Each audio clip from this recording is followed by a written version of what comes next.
أعوذ بالله من الشيطان الرجيم. بسم الله الرحمن الرحيم.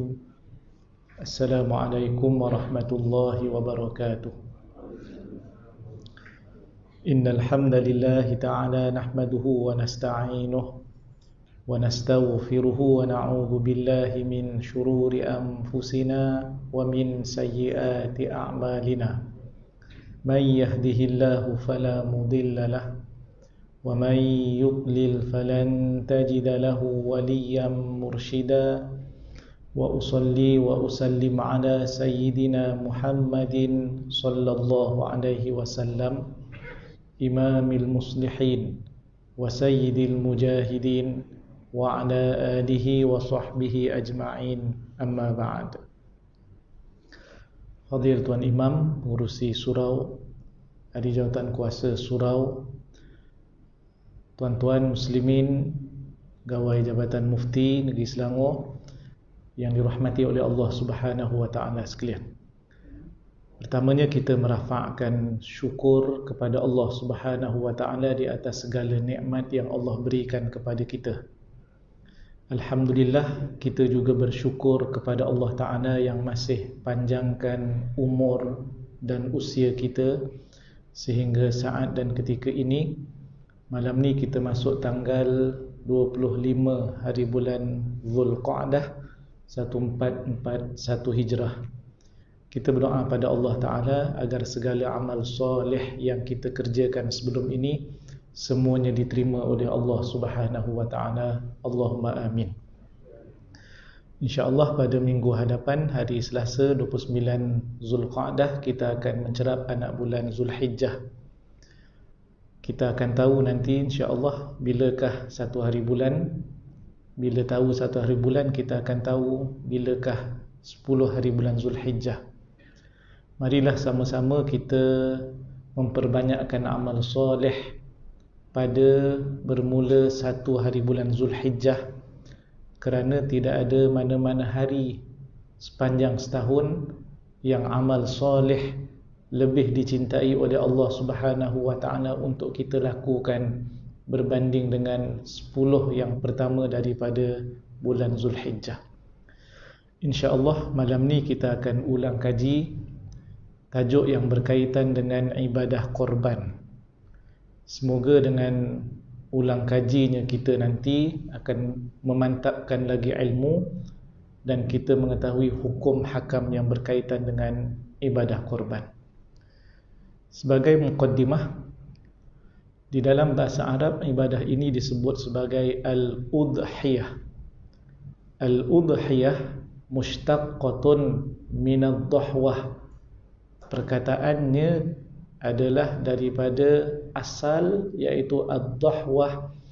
Ia merupakan satu masa dalam siang hari, iaitulah waktu selepas daripada terbit matahari sehinggalah sebelum gelincir matahari. Dan di Malaysia, waktu duha itu bermula adalah selepas 28 minit daripada terbit matahari. Dinamakan al-udhiyah dengan kaitan perkataan ad-dhahwah, iaitu waktu duha, kerana kebiasaannya ibadah ini dilaksanakan pada waktu duha. Seterusnya, al-udhiyah ini menurut istilah para ulama fiqh merupakan ismun lima yuzbah minan na'am. Lima yuzbahu minan na'am. Satu nama merujuk kepada yang disembelih, binatang yang disembelih daripada binatang ternakan. Dan ini sama berdasarkan kepada ayat Al-Quran dalam surah Al-Hajj Iaitulah Allah Ta'ala berfirman, a'udzubillahi minasyaitonirrajim, walikulli ummatin ja'alna mansakan liyadhkuru ismallahi ala ma razaqahum min bahimatil an'am. Dan bagi setiap umat itu ada satu nusuk ibadah. Yang dimaksudkan di sini adalah ibadah korban. Tujuannya supaya mereka menyebut nama Allah terhadap apa yang Allah Ta'ala rezekikan kepada mereka daripada binatang ternakan. Situ ambilnya Al-An'am, dan Al-An'am merujuk kepada unta ataupun lembu ataupun kambing. Jadi 3 kategori haiwan ini yang disyariatkan untuk dilakukan sembelihan korban. Taqarruban ila Allah Ta'ala, sebagai mendekatkan diri kepada Allah. Maknanya ni perlu diberi perhatian, ibadah korban ini kena buat yang terbaik, kualitinya, kemudian ikhlas kerana Allah Subhanahu wa Ta'ala. Ada dalil daripada firman Allah Subhanahu wa Ta'ala yang menunjukkan bahawa daging korbannya itu tidak akan sampai kepada Allah. Darah binatang korban itu juga tidak akan sampai kepada Allah. Tapi yang akan sampai kepada Allah dengan maksud diterima oleh Allah Ta'ala adalah taqwa, iaitulah ikhlas. La yanalallaha luhumuha wala dima'uha walakin yanaluhu taqwa minkum. Sekali-kali tidak akan sampai kepada Allah luhumuha, daging-dagingnya, wala dima'uha, begitu juga tidak akan sampai darahnya, tetapi yang akan sampai adalah at-taqwa. Taqwa di situ adalah ikhlas. Ia juga boleh kita ambil pengajaran dan pedoman daripada kisah 2 orang anak Nabi Adam alaihissalam yang diperintahkan oleh Allah untuk melakukan korban.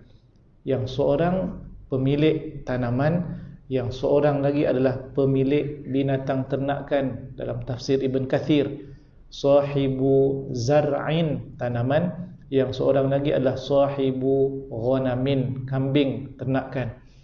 Apa kata Allah Subhanahu wa Ta'ala dalam Al-Quran? Watlu alaihim naba'a abnai adama bilhaqqi idh qarraba qurbanan fatuqubbila min ahadihima walam yutaqabbal minal akhar. Ceritakan, kisahkan, bacakan kepada mereka wahai Muhammad sallallahu alaihi wasallam kisah korbannya 2 orang anak Nabi Adam alaihissalam. Dalam tafsir kita akan jumpa nama Habil dan juga Qabil. Ketika kedua-duanya melakukan ibadah ataupun melaksanakan perintah korban daripada Allah Ta'ala, idh qarraba qurbanan fatuqubbila min ahadihima, diterima yang seorang dan tidak diterima yang seorang lagi. Kena pastikan ikhlas kepada Allah Subhanahu wa Ta'ala. Seterusnya, dalil pensyariatan ibadah ini daripada dalil Al-Kitab Al-Quran.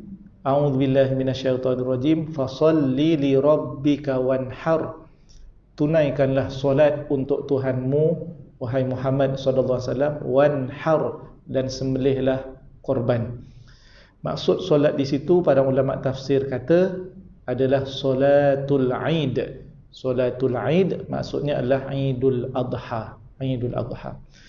Yang kedua adalah dalil daripada as-sunnah, dalil daripada hadis Nabi SAW, iaitu riwayat di dalam Muslim, perbuatan Nabi SAW melakukan ibadah korban. Annahu sallallahu alaihi wasallam dhaha bikabshaini amlahaini aqranaini dhabahahuma biyadihi wa samma wa kabbara wa wada'a rijlahu ala sifahihima. Sesungguhnya Nabi SAW telah melakukan korban dhaha bikabshaini, dengan 2 ekor kibash.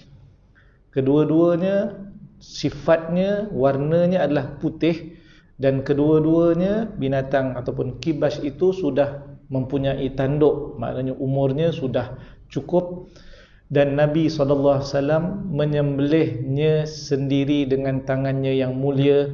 Wasamma wa kabbara, Nabi SAW menyebut Bismillah, Allahu Akbar. Dan Nabi SAW meletakkan kakinya di bahagian tengkuk ataupun leher binatang kibas itu sewaktu menyembelihnya. Seterusnya, ada fadilat yang besar bagi mereka yang melakukan ibadah ini. 3 daripadanya. Yang pertama adalah kebajikan dan pahala yang akan diperolehi mengikut jumlah berapa banyak bulu binatang yang dikorbankan itu.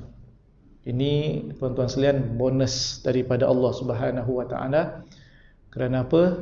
Dengan kos 700 ataupun 750 ringgit, tetapi pahalanya begitu banyak mengikut jumlah bulu binatang yang ada pada binatang sembelihan itu.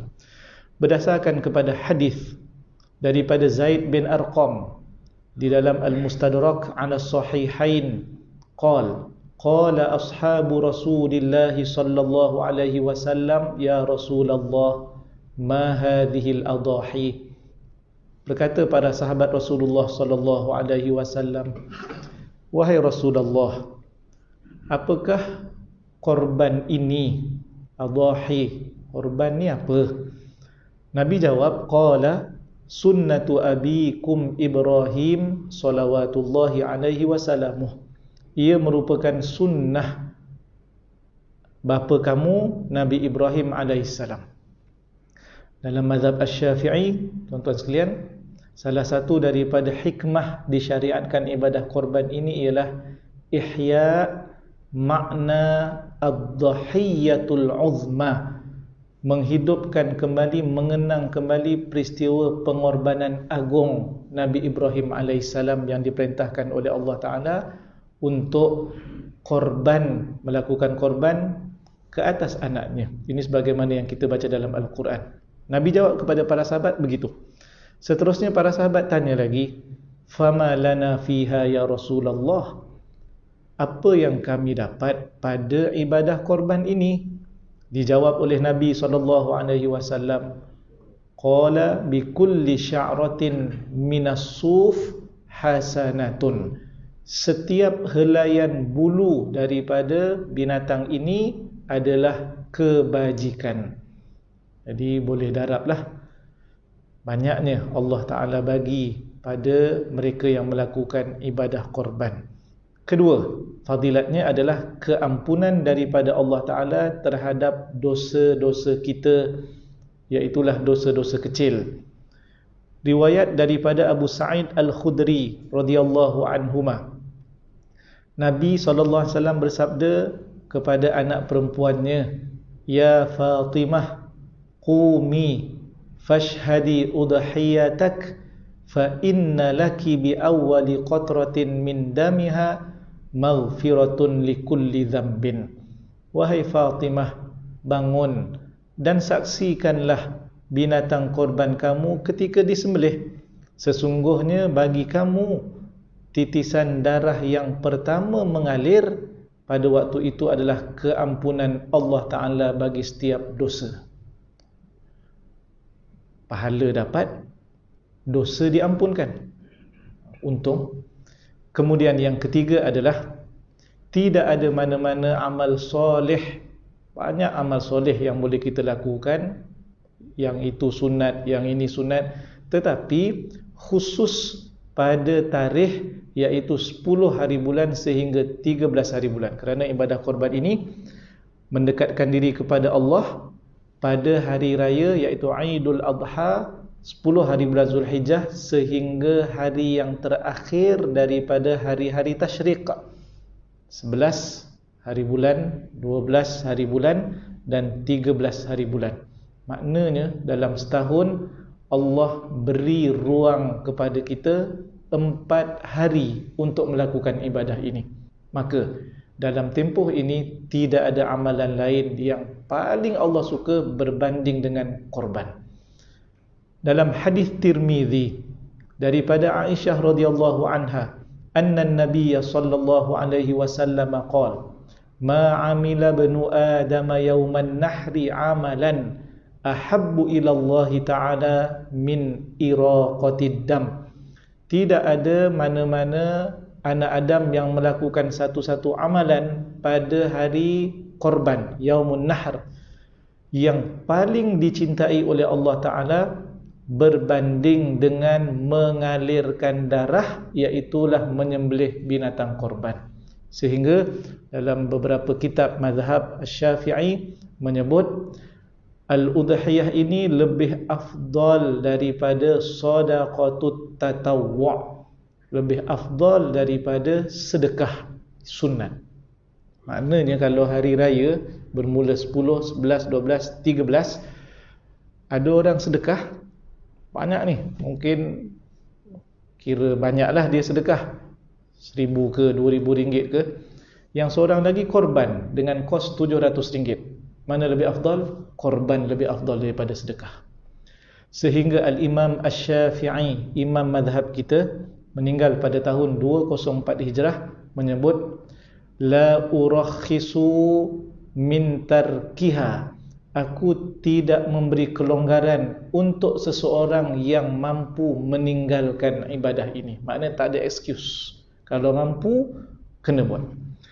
Hukumnya ibadah korban ini adalah sunnatun muakkadatun, sunat yang sangat dituntut, sunat yang sangat dituntut, kecuali sekiranya dinazarkan. Kalau dinazarkan, maka korban itu akan menjadi wajib. Bila korban wajib, ada hukum yang berbeza nanti pada sudut agihan daging korbannya.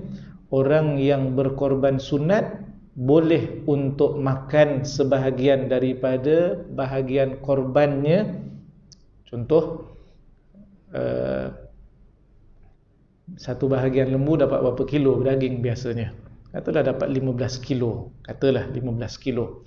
Jadi dia boleh makan. Yang ni maksudnya boleh makan kalau seorang yang berkorban, korbannya adalah sunat.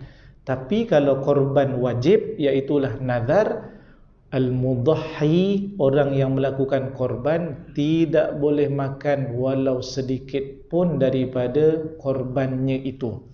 Tapi kalau dia dapat korban daripada daging bahagian kawan punya yang korban, itu boleh dia makan. Yang tak boleh dia makan dia punya, sebab dia sudah niatkan kerana Allah Subhanahu wa ta'ala. Kita akan tengok semula nanti insya-Allah. Seterusnya, siapakah orang yang dituntut, digalakkan dengan hukum sunat ini? Ada 4 kriteria. Pertama, orang Muslim, orang Islam. Yang kedua, orang yang sudah baligh.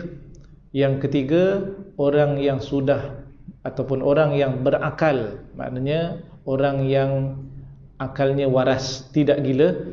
Dan yang keempat adalah al-mustati', iaitulah berkemampuan. Bagaimana nak mengira berkemampuan untuk ibadah korban ini? Kiraannya adalah sekiranya sudah ditolak dengan nafkah yang wajib untuk dirinya dan ahli keluarganya bagi 4 hari, 10 hari bulan Zulhijjah, 11, 12 dan 13 hari bulan. Ada baki duit dan cukup duit itu untuk ambil satu bahagian korban. Ini dikira orang yang mampu. Bukan kira sebulan Zulhijjah. Makna allocate tolakannya adalah untuk 4 hari sahaja. Contoh, sehari makan biasa RM10 katakan, ataupun RM15 dah ya, pagi, tengah hari, malam, RM15. Nafkah yang wajib untuk dia, isterinya seorang, anaknya 2 orang. Kita ambil contoh yang mudah lah. Jadi 4 orang, 15 kali 4 RM60. RM60 untuk 4 hari, RM240. Selepas tolak 240, dia ada duit sebanyak RM2,000 sebagai contoh. Ada lebihan. Ini dikira mampu. Kenapa? RM2,000 itu kalau nak diambil ataupun ditolak untuk beli satu bahagian, Tolak 700 maknanya memang boleh sangatlah dikira mampu. Itu kiraan mampu dalam mazhab Asy-Syafi'i. Seterusnya, waktu sembelihan korban sebagaimana yang kita sebutkan tadi adalah bermula daripada 10 hari bulan. Tetapi adakah 10 hari bulan itu secara mutlak? Maknanya mana-mana jam daripada asalkan tarikh 10 hari bulan. Kita 10 hari bulan dalam Islam bermula daripada waktu maghrib. Contohnya hari ni sekarang ni, tadi waktu maghrib sudah 25 hari bulan. Jadi tuan-tuan bayangkan, katalah dalam kalender falak kita dengan kiraan hisab 10 hari bulan Zulhijjah, selepas tahu anak bulan dengan kiraan falak, jatuh pada hari Jumaat 31 Julai. Contoh. Tapi kita kena tunggu pengumuman nanti. Jadi maghrib malam Jumaat itu sudah 10 hari bulan. Adakah lepas maghrib dah boleh sembelih korban? Ini yang dimaksudkan bila bermula masuk waktu ibadah korban. Ibadah di dalam Islam ini ada waktu-waktunya, waktu masuk dan waktu habis. Macam solat juga ada waktu masuk, ada waktu habis. Kalau buat sebelum masuk waktunya, tak dikira lagi dah. Dia macam, kalau bola tu kira fault dah, tak dikira lah golnya tu. Jadi belum lagi melaksanakan ibadah. Kalau wajib, masih lagi ada zimmah, tertanggung kewajipan. Tapi kalau sunat, kalau tak sah pun tidak ada kesan. Sebab apa? Sebab hukumnya sunat berbeza dengan nazar. Kalau dia buat awal, belum masuk waktu, dia dah sembelih korbannya, maka tak sah binatang itu sebagai korban, maka wajib diganti. Itu dia punya kesan. Baik, sebenarnya bermula masuk waktu korban itu adalah selepas daripada terbit matahari 10 hari bulan. Jadi walaupun dah maghrib dah masuk 10 hari bulan, tapi bermula masuk waktu untuk sembelih korban adalah esok pagi, siang. Okey, dan selepas berlalu kadar masa selesai solat sunat Aidul Adha beserta dengan kedua-dua khutbahnya. Jadi kita duduk Qaryah mana solat Aidul Adha yang dikira dalam Qaryah kita, pastikan di surau itu ataupun di masjid Qaryahnya telah selesai solat Aidul Adha dengan kedua-dua khutbahnya sekali, barulah masuk waktu sembelih. Ini berdasarkan kepada hadis di dalam Sahih Bukhari dan juga Muslim. Awwalu ma nabda'u bihi fi yaumina hadha nusalli thumma narji'u fananharu. Perkara pertama yang kami lakukannya pada hari kami, pada Aidul Adha zaman Nabi SAW adalah kami solat, kemudian kami balik, kemudian kami sembelih korban.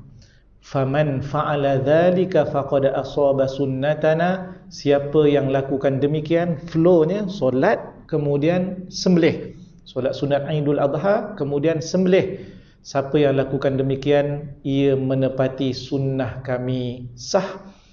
Wa man dzabaha qabla dzalik, dan siapa yang menyembelih sebelum daripada itu, sebelum daripada solat, fa innama huwa lahmun qaddamahu li ahlihi laisa minan nusuki fi syai'. Maka ia adalah daging biasa, sembelihannya sah tetapi tidak dianggap sebagai korban, hanya daging biasa yang dia serahkan kepada ahli keluarganya, tidak dikira sebagai nusuk, tidak dikira sebagai ibadah korban sedikit pun. Jadi tahun ini nampaknya kita dibenarkan hanya di masjid kita lakukan, maka mungkin bergila-gila lah, dan harinya mungkin kita maksimum tu. Ada yang korban pada hari pertama, grup kedua pula hari Tashrik iaitu 11 hari bulan, seterusnya 12 dan seterusnya 13. Berterusan masanya ini sehinggalah sebelum terbenam matahari 13 hari bulan. Dan dalam mazhab menyebut wal-lailu wan-naharu sawa'un fi jawazi dzabh. Malam dan siang itu sama sahaja pada sudut harus untuk menyembelih binatang korban, kecuali malam pertama yang kita sebutkan malam 10. Yang ini belum masuk waktu, tak boleh pakai, maknanya tak boleh pakai tarikh ini untuk kita jadikan masa untuk berkorban. 10 malam 11 okey, 11 malam 12 okey, 12 malam 13 okey. Jadi maknanya 4 hari 3 malam kita ada masa. Kemungkinan ada masjid yang bernaung di bawahnya surau hanya 3 atau 4 saja. Yang ni senanglah. Tapi ada sampai 13 surau, 14 surau. Yang ni ada keluasan di situ. Kalau nak buat pada waktu malam, pastikan sahaja lampunya kuat, maknanya terang, supaya jelas kelihatan binatang itu nanti yang disembelih di bahagian yang disyaratkan, bukan yang kena nanti perkara lain. Baik, diambil satu contoh andaian. Bagaimana kalau seseorang melakukan ibadah korban, sembelihannya itu ngam-ngam sebelum maghrib, dan matinya pula selepas maghrib. Dia bukan mati terus binatang itu. Macam mana perkiraannya? Fiqh melihat bagaimana? Dalam hal ini disebutkan bahawa dia kata wa yamtaddu waqtu tadhiyah ila akhir ayyami tasyriq ats-tsalatsah. Berterusan waktu sembelihan korban itu sehingga hari yang terakhir, hari ketiga, iaitulah sebelum sempurna ghurub asy-syams, bulatan matahari itu sebelum sempurna masuk tenggelam semuanya. Maknanya kalaulah masih nampak separuh, masih nampak bulatan itu walaupun tengok jam, lagi 2 minit ni, lagi 3 minit sebagai contoh. Hatta law qata'al hulquma, sehingga kalau seseorang itu sempat potong urat hulqum, lembu ataupun kambing itu, wal mari, dan juga urat mari. 2 urat ini wajib putus. Okey, putusnya itu sebelum daripada terbenam matahari dengan sempurna, qabla tamamil ghurub, sahhat udhiyatuh, maka sah korbannya. Yang penting putusnya, bukan matinya binatang itu. Matinya mungkin lepas 20 minit. Lapahnya dah sah korban, kita lapah esok je lah Ustaz. Contoh, itu pun tak ada masalah, tidak disyaratkan. Tapi biasa kita akan sudahkan terus. Dia orang yang buat kerja korban ni penat tak apa, tapi biar sekali penat, jangan 2 kali penat. Seterusnya, apakah binatang yang sah untuk dilakukan korban? Adakah semua jenis binatang? Tadi kita dah sebut, yang boleh dilakukan korban hanyalah binatang dalam kategori al-an'am.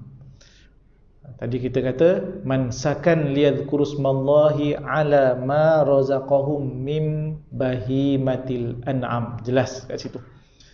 Adalah mungkin tuan-tuan akan jumpa dalam Majmu' Al-Imam An-Nawawi juga nakalkan pendapat, iaitu mazhab Ibn Abbas, yang mengatakan bahawa ayam pun boleh. Tapi yang muktamad dalam mazhab Syafi'i, ayam tidak termasuk dalam al-an'am.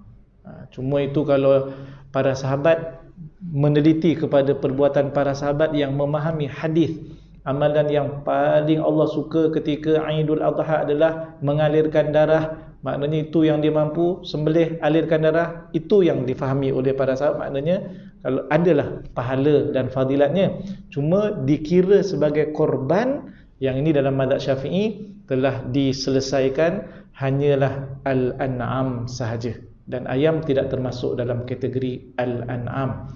Dia binatang ternakan, tetapi al-an'am ni merujuk kepada yang berkaki 4, yang berkaki 4. 2 syarat bagi binatang itu pula, 2 syarat bagi binatang yang boleh dilakukan korban. Yang pertama adalah umurnya. ada syarat umur. Kalau unta 5 tahun masuk 6 tahun. Kalau lembu 2 tahun genap Qamariah masuk tahun ketiga. Kalau kambing ada yang 2 tahun, tengok biri-biri ataupun kambing biasa, ataupun setahun, ataupun al-jadha', iaitulah kambing yang gigi hadapannya sudah gugur. Yang ini tak, kalau dah gugur mana sampai dulu. Kalau belum setahun pun dikira sudah boleh untuk dilakukan, dijadikan binatang korban. Yang kedua adalah selamat daripada apa-apa kecacatan yang boleh menyebabkan daging korbannya, daging binatang itu berkurangan. Apa-apa aib, cacat yang menyebabkan dagingnya kurang, maka tidak boleh untuk dijadikan korban. Ada disebutkan contoh, mungkin kemalangan ekornya tercabut, putus. Bahagian ekor itu ada daging kan? Jadi dengan sebab tercabut, maka ia sudah mengurangkan dagingnya. Bahagian telinga juga ada daging sedikit. Jadi kalau tercabut, telinganya putus, maka ia juga menyebabkan berkurang daging. Maka ia tidak boleh dijadikan binatang korban. Kemudian ada hadis yang menyebut secara jelas tentang 4 perkara yang kalau ada pada binatang itu, maka binatang itu tidak boleh dijadikan korban. Hadis daripada Al-Barra ibn Azib menyebut Nabi SAW bersabda, arba'atun la tajuzu fil adahi, 4 perkara yang tidak harus untuk dijadikan korban bagi binatang. Yang pertama al-aura, iaitulah yang buta, tak nampak, al-bayyinu auruha. Yang kedua adalah al-marid al-bayyinu maraduha, sakit binatangnya ada sakit dia, tengoklah jenis-jenisnya pun tak boleh. Yang seterusnya adalah wal-arja al-bayyinu arjuha, tempang. Dan yang terakhir adalah wal-ajfa allati la tunqi, iaitulah tidak ada otak, kira macam gila lah, dalam kitab sebut berpusing-pusing. Jadi lain daripada binatang lain. Ni tanda-tanda al-ajfa. Ini semua tak boleh, dan dikiaskan kepada semua yang lain, kepada hadis ini, 4 perkara tadi yang dia punya sifatnya adalah apa-apa kecacatan yang menyebabkan berkurangnya daging bagi binatang itu. Seterusnya, bagaimana pula sekiranya seseorang nak berkorban bahagian dan kiraannya?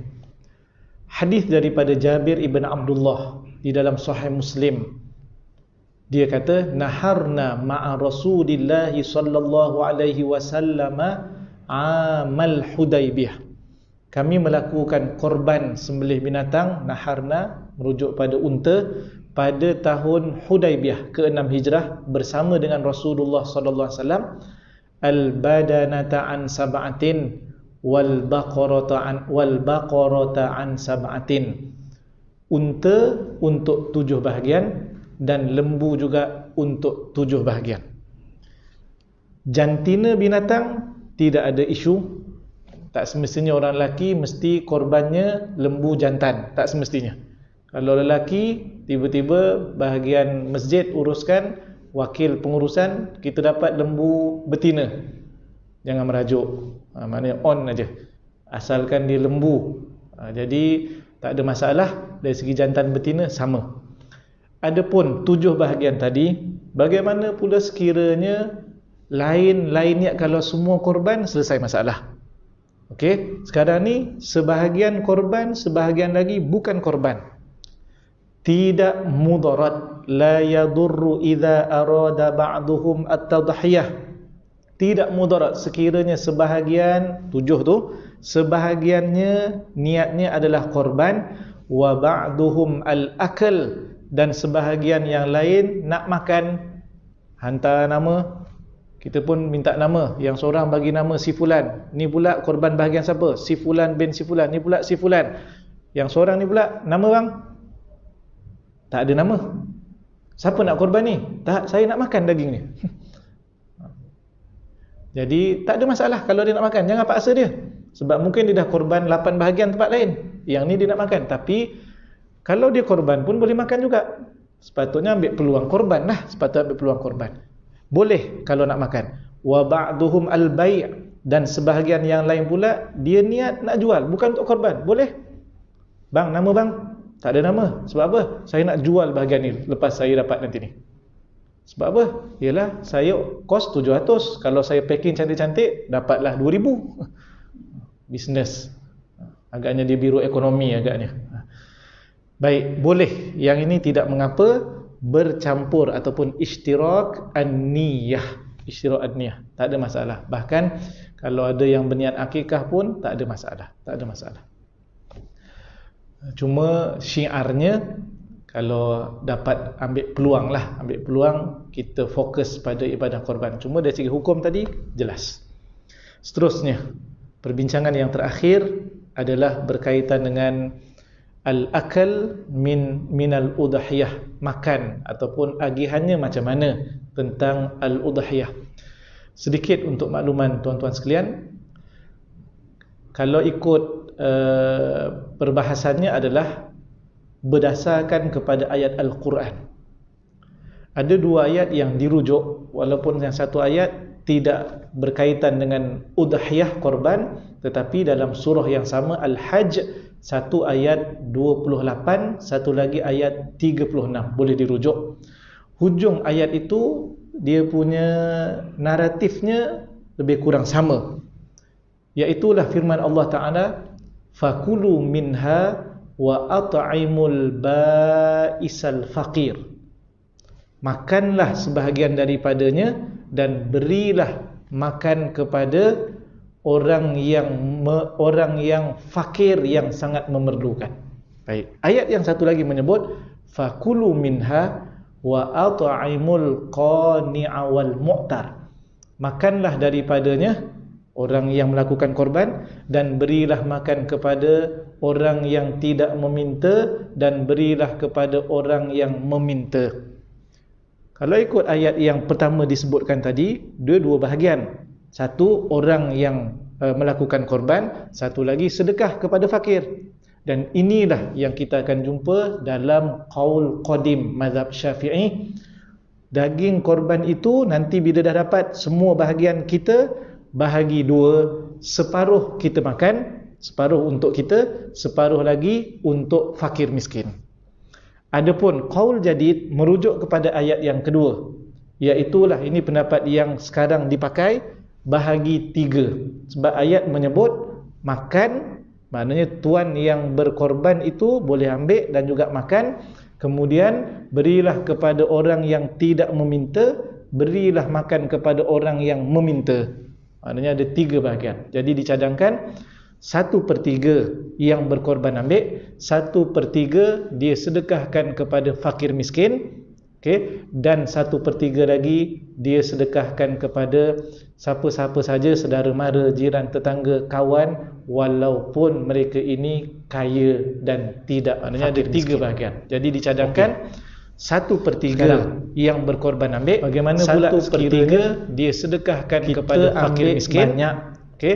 Dan 1/3 lagi semua dia sedekahkan kepada siapa-siapa saja, saudara mara, jiran, tetangga, kawan. Kedua-dua ayat tadi menyebut ini kaya, yang satu direct, maknanya ada 3 bahagian. Jadi dicadangkan jelas fakir miskin, yang satu lagi bagaimana pula 1/3 dia sedekahkan kepada fakir, diberikan kepada miskin.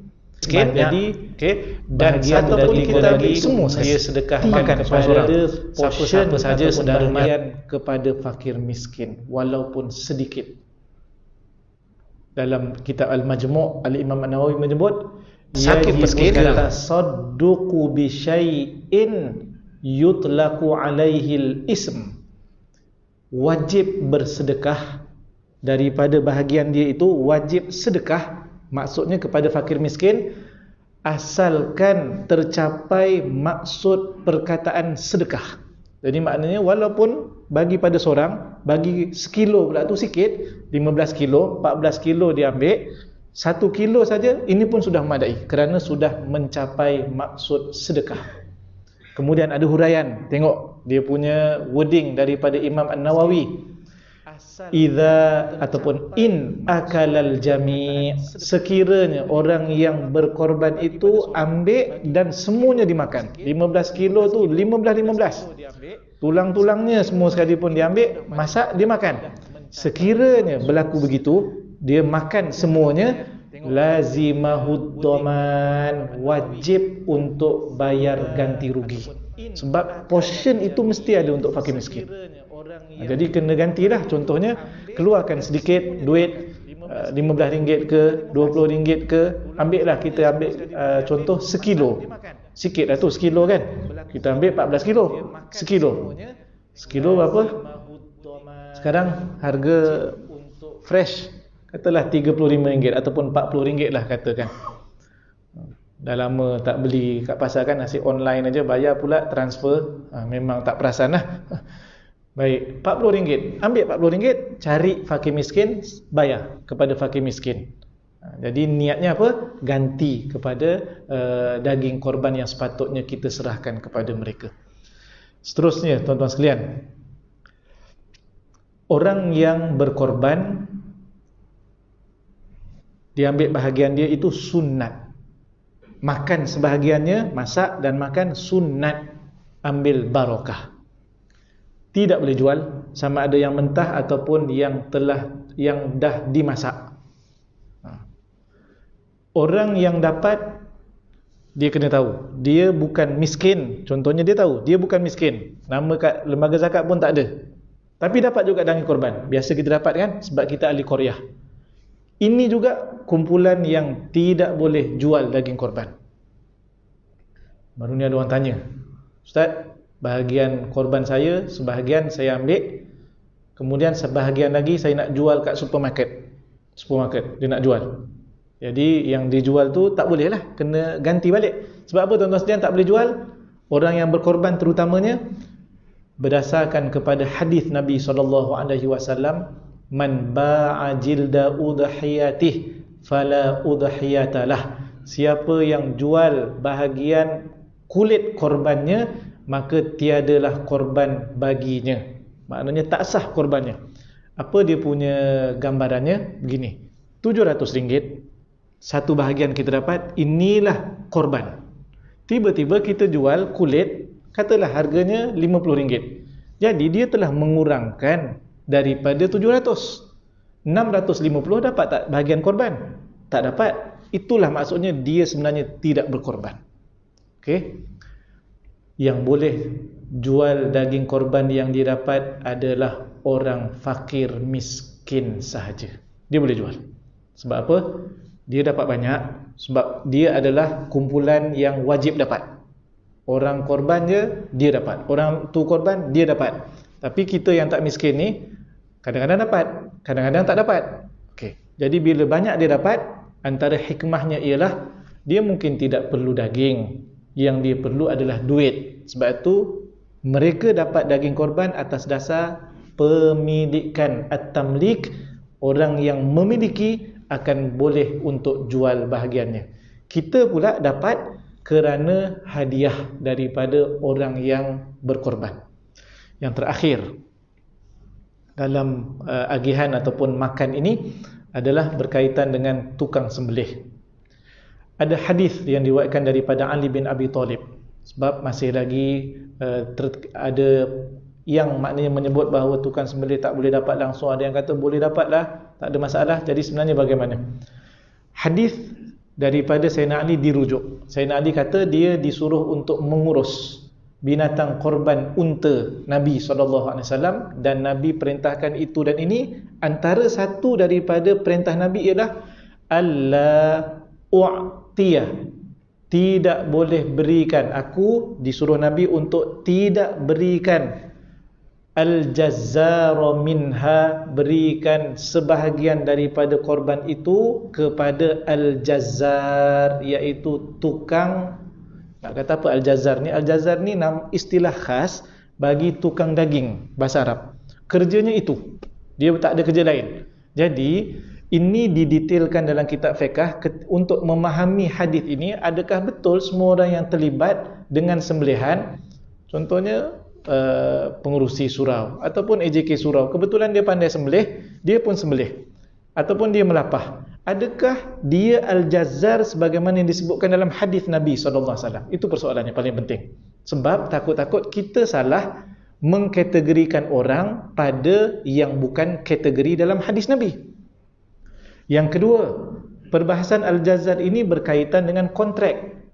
Perkataan yang tidak boleh maknanya diambil ringan ialah ujrah.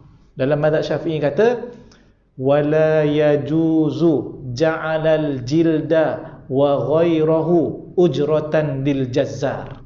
Tidak boleh jadikan kulit binatang itu korban ataupun selainnya, dagingnya, kepalanya, kakinya, ekornya, paru-parunya sebagai upah kepada al-jazzar, tukang daging. Maknanya yang tak boleh adalah upah. Contohnya, dia kata dia boleh tolong tetapi berbayar RM200 sekali sembelih 200, 5 ekor 1000 lah. Itu sebagai contoh. Kalau begitu keadaannya, dia sembelih berbayar, tiba-tiba selepas siap daging korban dipotong, dilapah, kita pun tengok ini sama nilai dengan 200 nih, kita bagi yang ni je lah, tak payah bagi cash, bagi yang ni lah. Nah, ini upah. Ini yang tak bolehnya. Sebab upah mesti ambil daripada kos lain. Adapun sekarang ni yang banyak kita buat adalah sukarela. Tak ada seorang pun al-jazzar. Sebab dia adalah pegawai JAIS, dia adalah pegawai PPD, dia adalah pensyarah universiti, dia adalah guru, dia adalah orang kampung. Cuma kebetulan dia mahir menyembelih, kita pun suruh dia sembelih. Tak ada angkat upah. Tukang sembelih ni, dia kerja dia, bukan kerja dia, setahun sekali je peluang nak sembelih pun. Al-jazzar ni tiap-tiap hari dia sembelih, kerja dia sembelih. Jadi kalau bukan setakat tunggu tawaran, kalau boleh nak tawarkan diri lagi. Bang, tengok masjid kita tahun ni 20 ekor, bagilah Chan saya sembelih seekor. Lama dah pisau ni dah sah ni, baru beli baru lagi, Victorinox contoh. Jadi kita pun bagi. Tidak ada upah, tidak ada angkat bayaran, semua tak ada. Jadi pada waktu ini tak boleh kita kata kumpulan ini yang kita buat sekarang ini dianggap sebagai jazzar tadi yang tidak boleh dapat upah. Bahkan kalau sekiranya nak lebih tenang, begini saja. Ada beberapa pandangan para ulama yang moden dan jawapan-jawapan pandangan mereka bila ditanya perkara ini, bagi saja kepada mereka yang membantu, yang sembelih, yang melapah, sedekah dan hadiah, bukan diniatkan sebagai upah. Selesai masalah.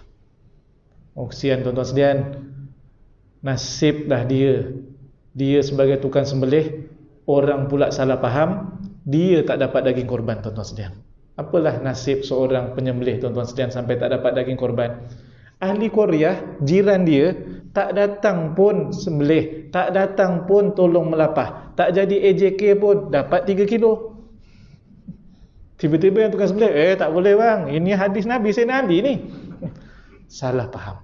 Jadi berhati-hati, takut-takut kita menganiaya orang tuan-tuan sekalian. Jadi itu sebahagian daripada perbincangan yang kita nak kongsikan. Mudah-mudahan bermanfaat insya-Allah. Usahakan kalau ada kemampuan untuk kita melakukan ibadah ini. Tahun ni tak ada orang pergi haji daripada Malaysia. Tak ada lah ya. Kalau ada tak tahulah dia lalu pintu mana tu. Tak ada. Jadi kita fokus untuk ibadah ini dan ia adalah syiar min sya'airillah. Bahkan saya bertemu dengan teks dalam mazhab Asy-Syafi'i, bagi setiap family hukumnya adalah sunnatun 'alal kifayah. Kita pernah mendengar fardu kifayah, yang ini sunnat kifayah. Maksudnya apa? Sunnat itu kepada semua yang mampu, tapi kalau dalam satu family seorang dah melakukannya, maka yang lain sudah tidak dihukumkan sunat lagi. Itu maksudnya. Jadi kena cek lah dalam family kita yang tinggal serumah dengan satu nafkah. Jangan pula abang saya tu, family saya juga, rasa dia dah korban tu kat sana, kira saya tak payah dah ustaz dia. Tak, itu dah rumah lain. Ini rumah yang sama kita tinggal bersama. Jadi itu saja yang kita nak kongsikan. Yang baik datang daripada Allah Ta'ala, yang kurang daripada saya. Aqulu qawli hadza astaghfirullahal azim li wa lakum. Assalamualaikum warahmatullahi wabarakatuh. A'udzu billahi minasyaitonir rajim. Bismillahirrahmanirrahim. Alhamdulillahi rabbil alamin, wassalatu wassalamu ala asyrafil anbiya'i wal mursalin wa ala alihi wa sahbihi ajma'in. Allahumma faqihna fid din وعلمنا التأويل واهدنا صراطك المستقيم. اللهم انفعنا بما علمتنا وعلمنا ما ينفعنا وزدنا علما. اللهم يا دافع البلاء ادفع عنا هذا الوباء والبلاء والمرض والشدائد عن بلدنا هذا خاصة وعن سائر بلاد المسلمين عامة. اللهم إنا نعوذ بك من زوال نعمتك وتحول عافيتك وفجاءة نقمتك وجميع سخطك. اللهم إنا نعوذ بك من البرص والجنون والجذام ومن سيء الأسقام. وصلى الله على سيدنا محمد وعلى آله وصحبه وبارك وسلم والحمد لله رب العالمين.